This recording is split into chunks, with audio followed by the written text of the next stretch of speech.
Okay, in this video I am going to talk about the direct product representation. Direct product representation. Direct product representation. Okay, so this is very important in group theory, especially in the applications of group theory in spectroscopic problems. Okay, and first of all, let me introduce to you what is the direct product of two matrices. Direct product of two matrices.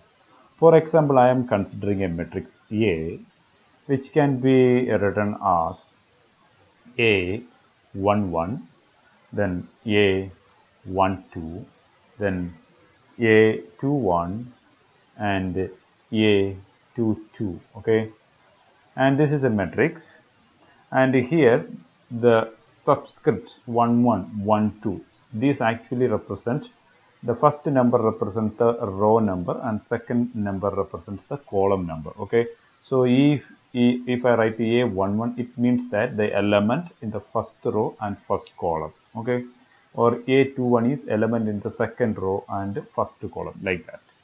So I am constructing another matrix B, and this matrix can be written like B11, B12, B21, and B22. Okay, so I have two matrices.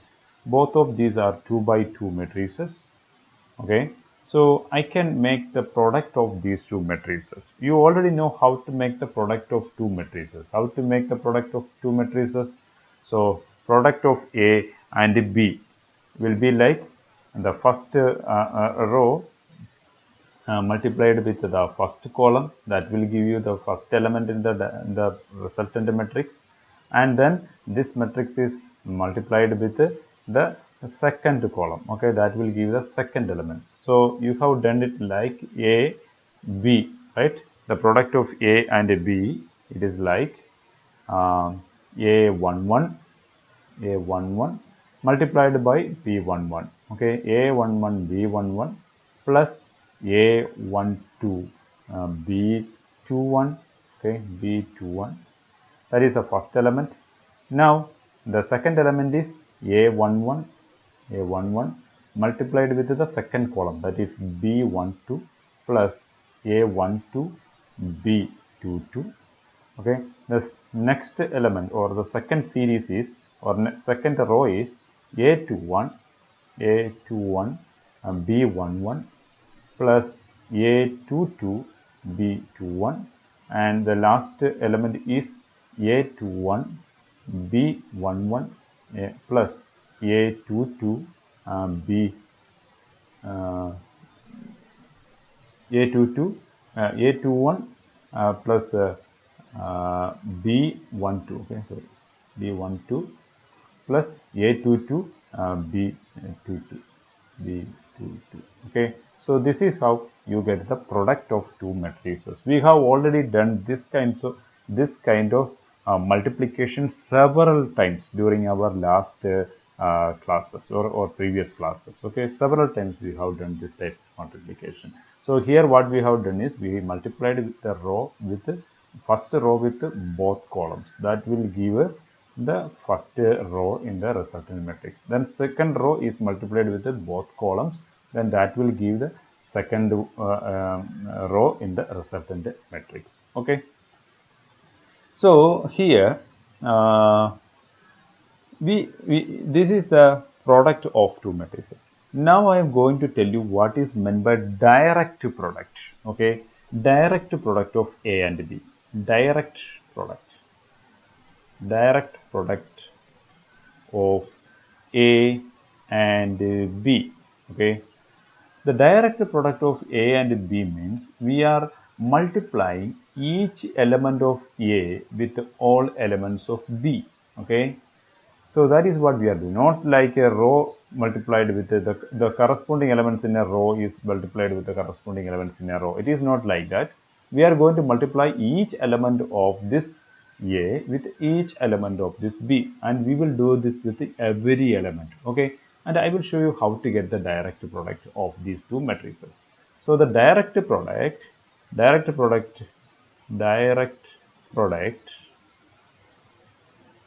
A into B, that is equal to, let me pick the first element of the matrix A, that is A11, right? So let me write it like A11, A11. Now it is multiplied with this A11 is multiplied with all elements in this column. Okay, so B11, A11, B11. Okay, next element is A11, A11, then B12, B12, then A11, then B21, B21, and A11, then B22. Okay, so now we have four elements in the resultant matrix. Now we are going for the next four elements. So next four elements I will get by multiplying A12 with all other elements here. So A12, B11, A12, then B12, B12, then A12, then B21, and A12, B22. Okay, and now I am going to multiply A21 with all other elements. So A21, A21, and then B11, and A21, B12, then A21, B21, and A21, B22. Okay, and I am going to multiply A22 with all elements here. So A22, B11, then A22, B12, and A22, B21, and A22, B22. Okay, so now I have all the elements in the resultant matrix. So how many elements are here now? 1, 2, 3, 4, and 1, 2, 3, 4. 4 into 4, 16 elements. So resultant matrix is a 4 by 4 matrix. Okay, so when I am multiplying a 2 by 2 matrix with another 2 by 2 matrix as a direct product, then I get a 4 by 4 matrix. In the usual matrix multiplication, usually when we multiply 2 by 2 matrix with a 2 by 2 matrix, we will get a 2 by 2 matrix. This is a 2 by 2 matrix, right? This is one element, this is next, this is third, this is fourth element. So this is also a 2 by 2 matrix. But the direct product will give you a 4 by 4 matrix of this kind. So here each element of the matrix B is multiplied with each element of the matrix A. Okay. And now I am interested in the character of this direct product. Character of this direct product. What is the character of this direct product? That's the sum of the diagonal elements, right? Sum of the diagonal elements. So here we have the diagonal elements A11, B11, A11, B22, A22, B11, and A22, B22. These are the diagonal elements. I am going to take the sum of these diagonal elements that will give me the character of this direct product. So character of the chi AB, right? Character of the direct product chi AB. Character of direct product chi AB. Okay, that is equal to, I am talking about the direct product only. Okay, so character of the direct product IAB is equal to A11 B11 plus A11 B22 plus A22 B11 plus A22 B22. That is the character of the direct product. Now what I am going to do is, I am going to multiply the characters of the individual elements, individual matrices A and B. Here we have the matrices A and B. I am taking the character of A and the character of B, and then I am going to multiply these two characters. What is the character of A? A11 plus A22. Here B11 plus B22. Okay, so character of A is equal to A11 plus B, A11 plus A22, A22, and character of B is B11 plus B22. Okay, so if I am taking chi A multiplied with chi B, chi A, chi B, that is equal to A11 plus A22 multiplied with B11 plus B22. Okay, so that is equal to A11 B11 plus A11 B22 plus A22 B11 plus A22 B22. So now you compare these two results. Chi AB is equal to this one, right? And chi A, chi B, chi A, chi B is equal to this one. And the right hand side of these two, chi AB and chi A, chi B is same, right? So it means that chi AB is equal to chi A, chi B. Okay. So when we are taking the character of a direct product, of two matrices, and that character will be equal to the product of the characters of the individual matrices. The character of the direct product of two matrices is the product of the characters of the individual matrices. Okay, this is a very important result. And now you know how to take the character of two matrices, to character of the direct product of two matrices. You don't need to make the direct product and see the characters. You can just pick the characters of the individual matrices and multiply them together. Then you will get the character of the direct matrix, right? And you can adopt the same procedure if you are taking the direct product of more than two matrices also. Okay, if you are taking the character of the direct product of three matrices, okay, then you can pick the characters of the individual matrices A, B and C and then multiply these individual characters. Then you will get the character of the product matrix or direct product matrix. Okay, and this is very important in group theory, and I will explain this why it is important, because in group theory also we have a representations, right? And the representations are nothing but matrices. A set of matrices will form a representation. If you are taking the A1 representation of the C2V point group, what is A1 representation of the C2V point group? Actually, it is matrix 1, matrix 1, matrix 1, and matrix 1. Okay. In the character table, we are seeing only the characters of these matrices. So inside the character table, we will see it like 1, 1, 1, 1, right? Like that you will see in the C2V point group. And if you want to take the direct product of this representation with another representation, okay, then it is like you are taking you can directly multiply the character of the individual matrices, right? You can directly multiply the characters of the individual matrices. So you will get the direct product. And these direct products are very important. I will explain this why it is very important when I am going to explain the IR spectrum and the Raman spectra of the compounds. Okay. So at this moment, if you want to get the direct product of the two irreducible representations in a particular point group, for example, if you are taking the C2B point group, you have A1 like 1, 1, 1, 1, and you have A2 is equal to, what is A2? 1, 1, minus 1, minus 1, right? 1, 1, minus 1, minus 1. So these actually belong to these 1, 1, minus 1, minus 1. Actually, they belong to matrices 1, matrix 1, matrix 1, matrix minus 1, and matrix minus 1. Okay. So if you are taking the direct product of these two matrices, A1, A2, the direct product, you just need to multiply the characters of these matrices. Here we have one-dimensional matrices. Therefore, the character of the one-dimensional matrix is the element in the one-dimensional matrix itself, right?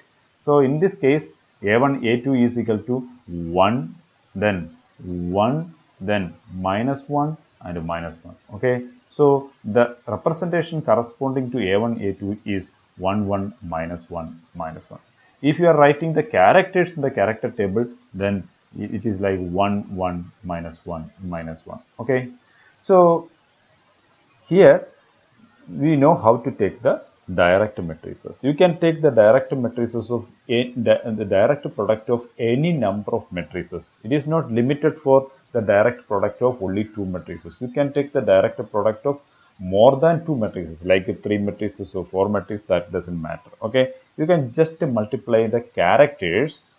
You can just multiply the characters of the individual matrices, and then you will get the character of the direct product. Okay, and these characters are important in the character table. And now let me explain some of the features of the direct matrices, direct products, by taking the example of the D3H point group. D3H point group. Okay, so let me draw the representations, irreducible representations in the D3H point group here. Then I will explain. Okay, irreducible representations in the D3H point group. Here I have D3H. This is the point group symbol. And in the D3H point group, I have E, then I have a 2C3, then I have a 3C2, okay, then sigma H, and then 2S3, and then 3 sigma V, okay, 3 sigma. We have already seen the elements of the D3H point group while we were discussing on the hybridization, okay. So you already know the sigma, you already know these symmetry elements. And the reducible representations that we will see here are A1 prime, that is a totally symmetric representation, that is 1, 1, 1, 1, 1, 1. And the next one is A2 prime, that is 1, 1, minus 1,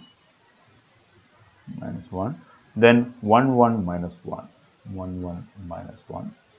And then the next irreducible representation is E prime, that is 2 minus 1, then 0, then 2 minus 1, 0, 2 minus 1, 0. Okay, and the next one is A1 double prime, that is 1, 1, 1, 1, 1, 1, then minus 1, minus 1, minus 1, minus 1, minus 1, minus 1. And the next one is A2 double prime, that is 1, 1, minus 1, 1, 1, minus 1, then minus 1, minus 1, 1, minus 1, minus 1, 1. Okay, and the next one is E double prime, that is 2 minus 1, 0, 2 minus 1, 0, minus 2, 1, 0, 1, 0. So these are the irreducible representations in the D3H character table. Okay, now I am going to find out the characters corresponding to the direct products, right? So I am going to take the direct product of A1 prime and A2 prime, A1 prime and A2 prime. So let me take the direct products. I will represent the direct products down, okay, with another color.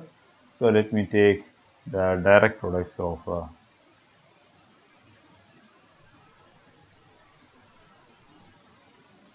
okay. First of all, I will take the direct product of A1 prime and A2 prime, A1 prime, A2 prime, A1 prime, A2 prime. So what you have to do? You have to take the product of the characters of the individual matrices.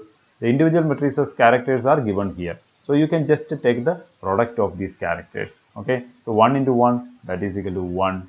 Okay. And then next one is 1. Then minus 1. Then 1, 1, minus 1. Okay. 1, 1, minus 1, 1, minus 1. Okay. So what is this actually? That is 1, 1, minus 1, 1, 1, minus 1. That is actually A2 prime. So A1 prime, A2 prime, that character belongs to the A2 prime itself. So this is equal to A2 prime. This is A2 prime. Okay. So let me make a line here. So that is A2 prime. So next one, what I am going to calculate is A1 prime, A1 double prime, A1 prime A1 double prime. Okay, so you can take the direct product of A1 prime and A1 double prime directly from the character table. So A1 prime is actually always 1 1 1 1 1, right? So A1 prime A1 double prime means you just take the characters corresponding to A1 double prime. So 1 1, then 1 minus 1 minus 1, then minus 1. Okay, so that is actually equal to A1 double prime. Okay, and A2 prime A2 prime, let us take A2 prime A2 prime, direct product of A2 prime A2 prime, A2 prime A2 prime. So what is A2 prime A2 prime? You just take the squares of these characters, right?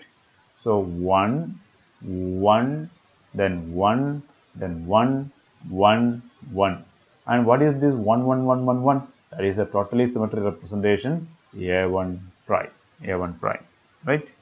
Now A2 prime E prime, A2 prime E prime, that is equal to A2 prime is here and E prime is here just below A2 prime. So we can take the direct products, and that is equal to 2, then minus 1, then 0, then 1 into 2, that is equal to 2, then 1 minus 1, that is equal to minus 1, then again 0. Okay, so what is 2 minus 1 0, 2 minus 1 0? You can look at the character table. 2 minus 1 0, 2 minus 1 0, 2 minus 1 0, 2 minus 1 0.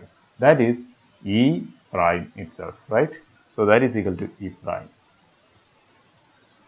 itself. And next, what I am going to calculate is E double prime A1 prime, E double prime A1 prime. Okay, so E double prime is here, and A1 prime you already know. Okay, A1 prime is 1 1 1 1 1. So E double prime A1 prime is equal to 2 2 minus 1 0 minus 2 1 0. Okay, that is equal to E double prime itself. Okay, so E double prime itself. And the next one what I am going to calculate is A2 double prime E double prime. Okay, A2 double prime E double prime. So what is A2 double prime E double prime? A2 double prime is already here, okay, and E double prime is here. The last two rows I am going to calculate. So that is equal to 1 into 2, that is 2, then minus 1, then 0, then 2, then minus 1, then 0. Okay, 2 minus 1 0, 2 minus 1 0. What is that? 2 minus 1 0, 2 minus 1 0. We have this here. 2 minus 1 0, 2 minus 1 0, that is E prime, right? That is equal to E prime. So let me write this is E prime. And now I am going for E prime and E double prime. Okay, E prime and E double prime. So what are E prime and E double prime? If you want to check, see, this is already E prime, this is E double prime. So I can take directly from here itself, right?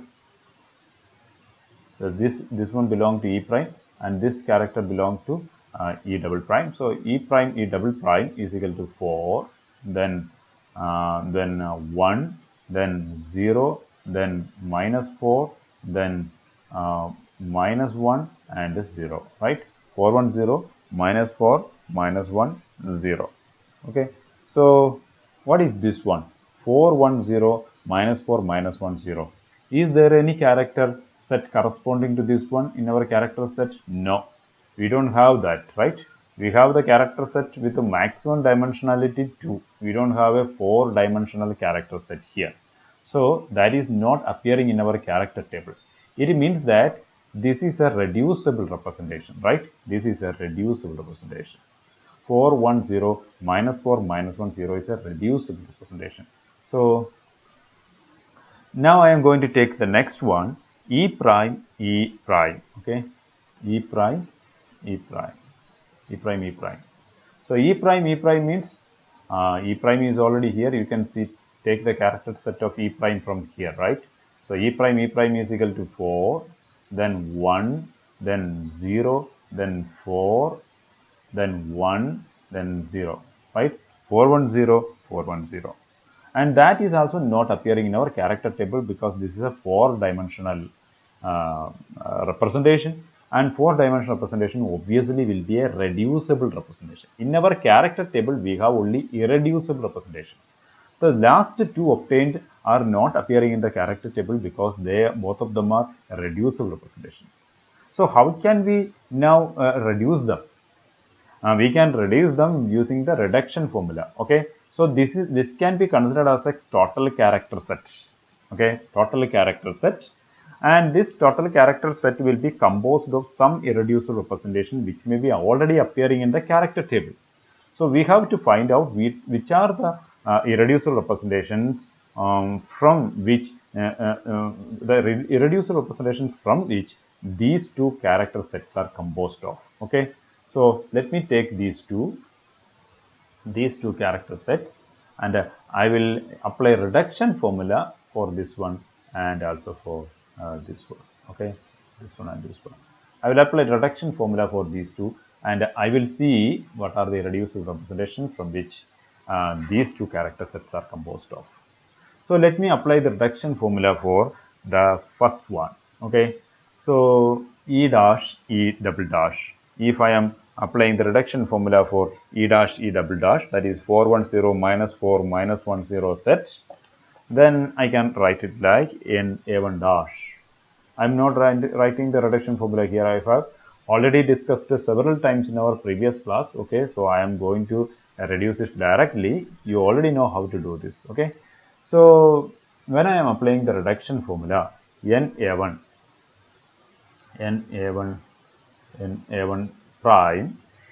prime is equal to 1 divided by 12. 12 is the order of this group. Okay, 1 divided by 12 plus 4. You already know how to do this, right? See, you have to multiply the number of classes with the character of the irreducible representation with the character of the total character set. So that we have to do with every operation. So you will get for A1 prime, you will get 4 plus 2 plus 0 minus 4 minus 2 plus 0, right? So this is for A1 prime. You know how to do this. You can do it yourself. So that is equal to 0. Okay. And if you are calculating A2 prime, number of A2 prime for the first one, okay, for the E dash set, I am doing this for E dash E double dash set. Okay, E dash E double dash. So N A2 dash or A2 prime is equal to 1 divided by 12 into 4 plus 2 plus 0 minus 4 minus 2 plus 0, that is also equal to 0, right? And you can similarly calculate N E prime, okay, N E prime, and if you are calculating N E prime, you will get a 0, okay. And if you are calculating N A1 double prime, then A1 double prime, that is equal to 1 divided by 12 into 4 plus 2 plus 0 plus 4 plus 2 plus 0, that is equal to 12 by 12, that is equal to 1.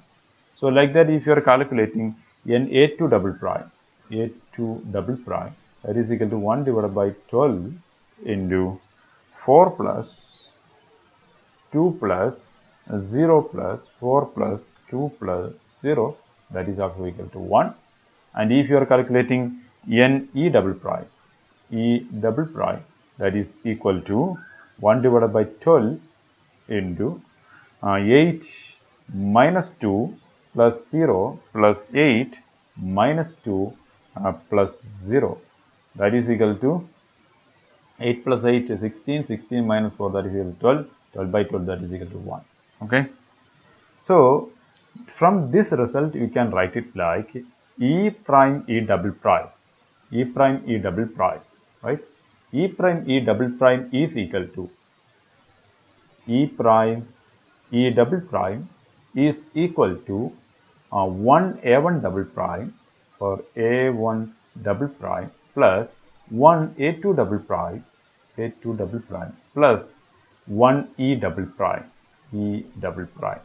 So now you can check whether this calculation is correct or not. You can just add the dimensions of these representations. A1 is one dimensional, A2 is two dimensional, A2 is one dimensional, and E is also two dimensional. So one dimensional, and two dimensional. The total dimension is equal to 1 plus 1 plus 2, that is equal to 4. So our E prime, E double prime is also a four-dimensional representation. You can see it here in the character of E. So that is a four-dimensional representation. Okay. So this indicates that our calculations are correct. Okay. And now we can go for similar calculation in the case of E prime, E prime. Okay. So similarly, you can say that E prime, you can use the reduction formula here also. Then you can find out that E prime is equal to A1 prime plus A2 prime plus E prime. You can directly prove this. Okay, you already know the reduction formula, and I don't need to explain this. E prime is equal to A1 prime plus A2 prime plus E prime. Okay, now I am going to write the results here in our table. So the first one, E prime E double prime, that is equal to, what is that? A1 double prime plus A2 double prime plus E double prime, right? And the last one is equal to A1 prime plus A2 prime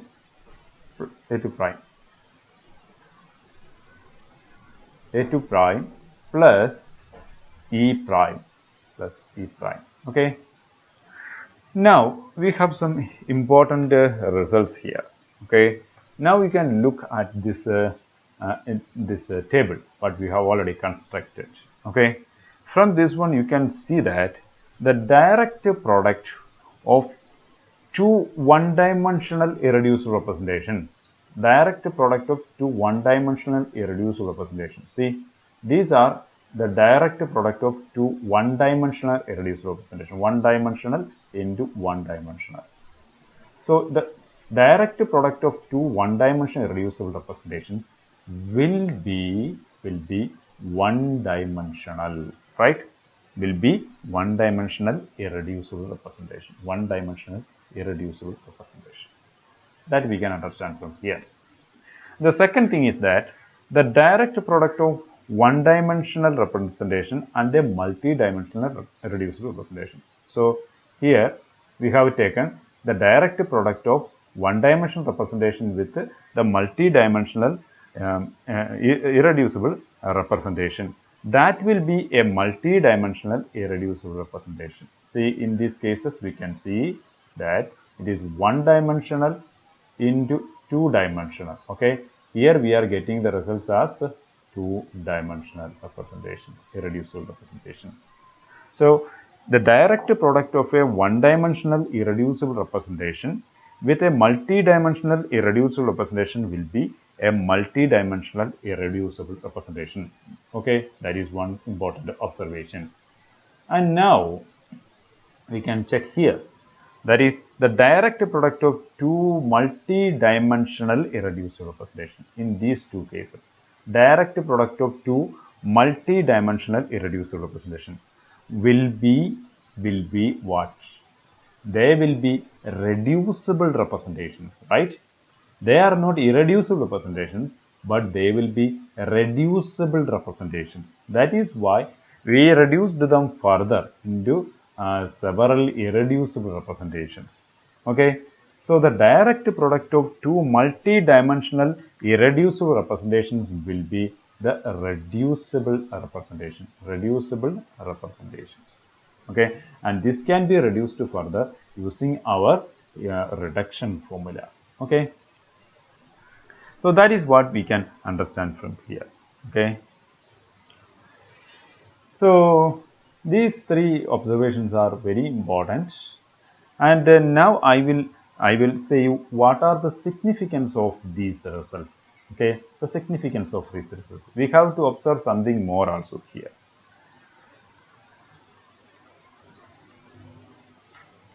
And here why it is important, because you can see that the direct product of here you can see that in the result we got a1 prime, that is a totally symmetric representation, right? This is a totally symmetric representation. A1 prime is a totally symmetric representation, and here we have a1 prime in the case when we multiplied a2 prime with a2 prime itself. It means that we multiplied the same matrix, we multiplied the matrix with the same matrix, okay, or we took the direct product of the same matrices, okay, then we got a totally symmetric representation. So a2 prime is a totally symmetric representation. It's a totally symmetric representation a1 prime. So in the same way you can see here e prime e prime here. See, this is also like that, right? Actually it is the direct product of e prime. Two e primes are taken as the direct product. Then if you get a reducible representation, but inside that reducible representation you can again find a1 prime as an irreducible representation. So if you are reducing the reducible representation of this one, you will get one of the irreducible representation will be a totally symmetric representation. Okay, this is very important. So this is true for every element. If you are multiplying every representation, if you are multiplying one representation with the same representation and take the direct product, you can see that you will get a totally symmetric representation. In this case it is a1 prime. Okay, you will get a totally symmetric representation. It means that if you are taking a2 prime, a1 double prime, a1 double prime, then it will be a1 prime, right? From this one we can assume that a1 double prime, let me write it here, you can assume that a1 double prime, a1 double prime, that will be equal to a1 prime. That is because a1 prime is totally symmetric. Okay, and if you are taking a2 double prime, a2 double prime, a2 double prime, okay, that will be a1 prime. Okay, because the direct product of two irreducible representation, the one dimensional representations will be one dimensional representation. So obviously this will be a1 prime. Okay, and if you are taking e double prime, okay, e double prime, e double prime, what will be that? It will not be a1 prime, because e double prime and e double prime, if you are taking the direct product, it will be a multi-dimensional representation. Okay, so a1 prime is not a multi-dimensional representation, it is one-dimensional representation. So if you are taking e double prime, the direct product of this one will be a reducible representation. But when you are reducing this one using a reduction formula, a1 prime will be one of the irreducible representation. Okay, so this will contain e double prime will contain a1 prime as one of the irreducible representation, okay, that is very important. Okay, now I am going to say the significance of these results.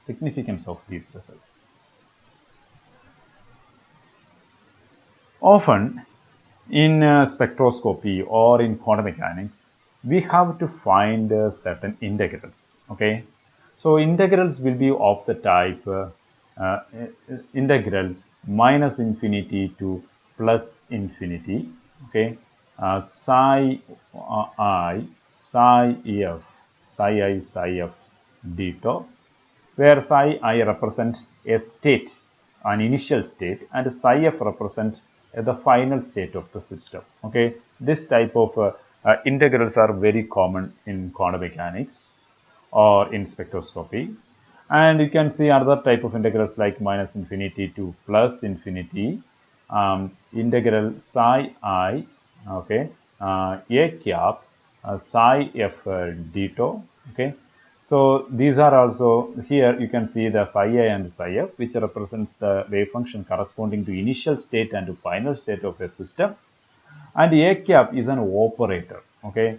For example, a cap can be an operator like a Hamiltonian operator, h cap, or in spectroscopy we can use the transition moment operator p cap, okay, the transition moment operator p cap. And in vibration spectroscopy you can take the transition moment operator p cap as a dipole moment itself, okay. So you can see different operators like this.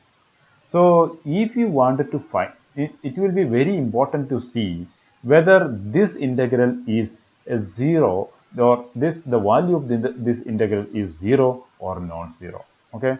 So it can be zero, or it can be non-zero, okay. So it is important in this case also, zero or not zero. So the results that we are going to uh, predict depends upon whether this integral is 0 or not 0, okay.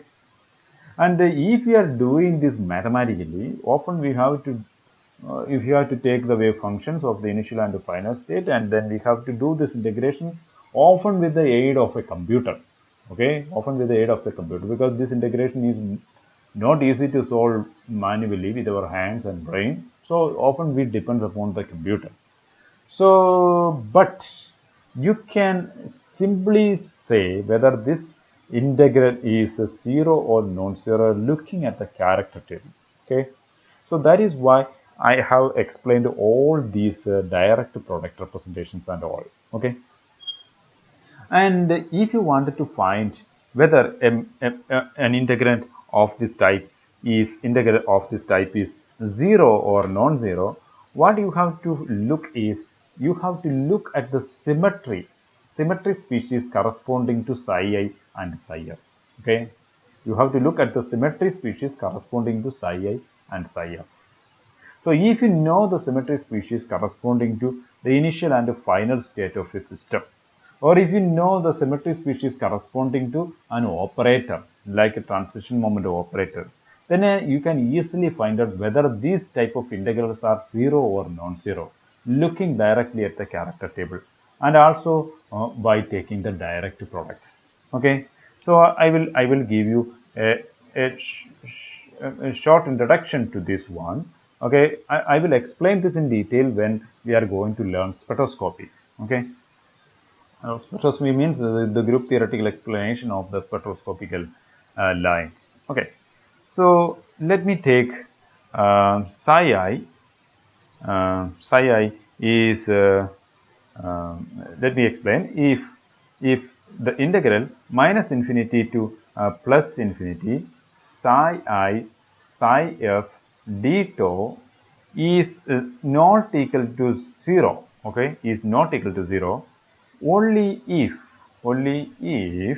psi I and psi I and psi f have the same symmetry, or it means that if how same symmetry, okay, I will explain how same symmetry.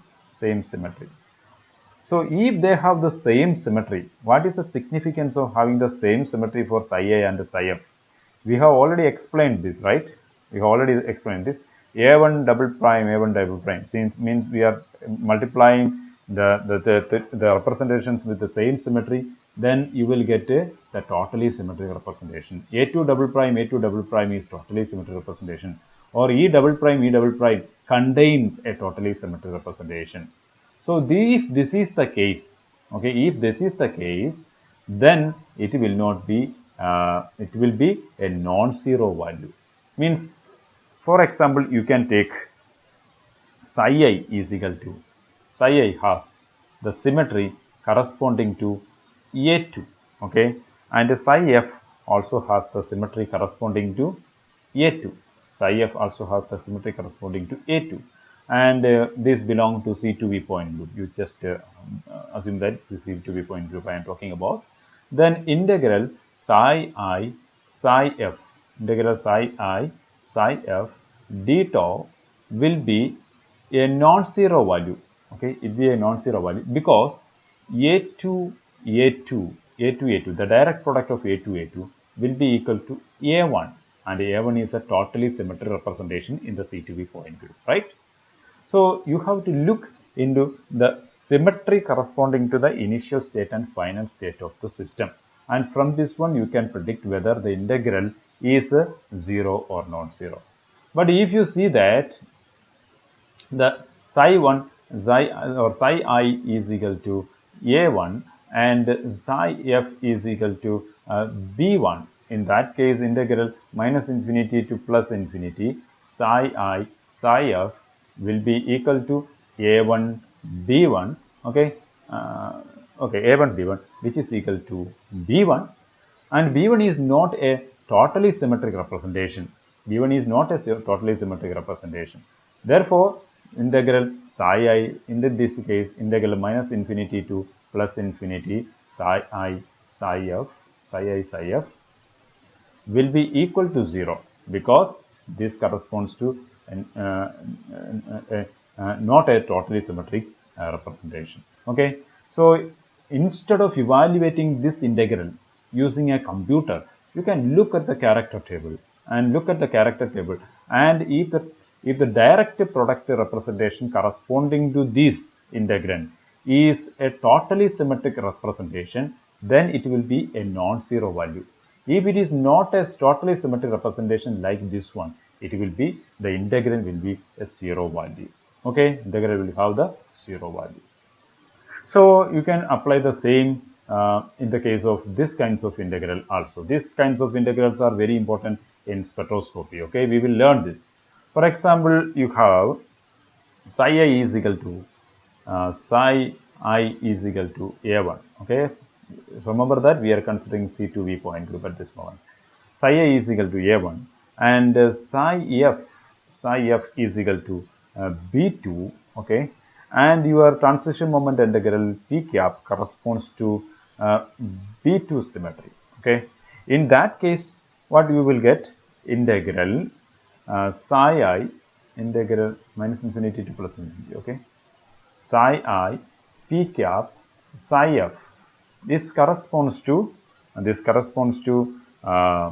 what, psi I is a1. Okay, and p cap corresponds to b2 and psi f corresponds to b2. Okay, so it is a1 b2 b2, that is equal to a1 a1, that is equal to a1 because b2 b2, that is the direct product of b2 b2 is equal to a1, totally symmetric representation, the direct product of two matrices having the same symmetry, right? That is or two representations having the same symmetry, that is b2 b2, then that is equal to a1. So a1 a1 is equal to a1, right? So this means that integral minus infinity to plus infinity psi I p cap psi f in this case will not be equal to 0 because we have a totally symmetric representation corresponding to this integral, right? That is non-zero. But if you are taking psi I is equal to a1. Okay, and psi f is equal to b2 and p cap is equal to b1 if the transition moment integral corresponds to b1 in this case. Okay, and that case a1 b1 b2 is equal to a2. Okay, that is equal to a2. Therefore, in this particular case, since a1 b1 b2 is equal to a2, in this particular case this is not a totally symmetric representation. Therefore, minus infinity to plus infinity psi I p cap psi f d tau is equal to 0 because this is not a totally symmetric representation. Okay, so then it will be 0. So whether it is 0 or non-zero is very important in our case, and based on this only we will predict whether a transition from the psi I state to psi f state is will give a IR line or a Raman line like that. Okay, we will learn this in detail. But there we will encounter with this type of integrals, and there we can find out whether the integral is 0 or non-zero by just looking into the character table. Okay, so this is the significance of this type of direct product representation. Okay, and therefore you can say like integral, from this observation you can say like integral minus infinity to plus infinity psi I a cap psi f is not equal to 0. Okay, is not equal to 0 if psi I and a cap psi f, okay, a cap psi f have a same symmetry, right? Have same symmetry, okay. If psi I and a cap psi f have same symmetry, then the product of the representations with the same symmetry will be a totally symmetry representation, so that it will be a non-zero value. Okay, or in other case you can say like if psi I is a totally symmetric representation, psi I is totally symmetric representation, and a cap psi f has the same symmetry. Okay, a cap and psi f have the same symmetry, and a cap and psi f have same symmetry. So for example, we have psi I is totally symmetric representation. For example, this is A1, okay, and a cap and psi f have the same symmetry. If a cap and psi f have the same symmetry, then we can say that the product of a cap and the product of irreducible representation corresponding to a cap and psi f have the totally symmetric representation, which is again A1. So A1 is equal to A1. Okay, so it will be non-zero value. Okay, so this is the importance of these direct product representations. So I hope you understood what is meant by direct product of two matrices and what is meant by direct product representation. All these are direct product representation, which is given here below this blue line are direct product representations, and you know what are the characteristics of these direct product representation, what is the significance of the direct product representations. Okay, so I hope you understood this lecture. If you have any doubt, please don't hesitate to ask me. Thank you for watching and stay tuned.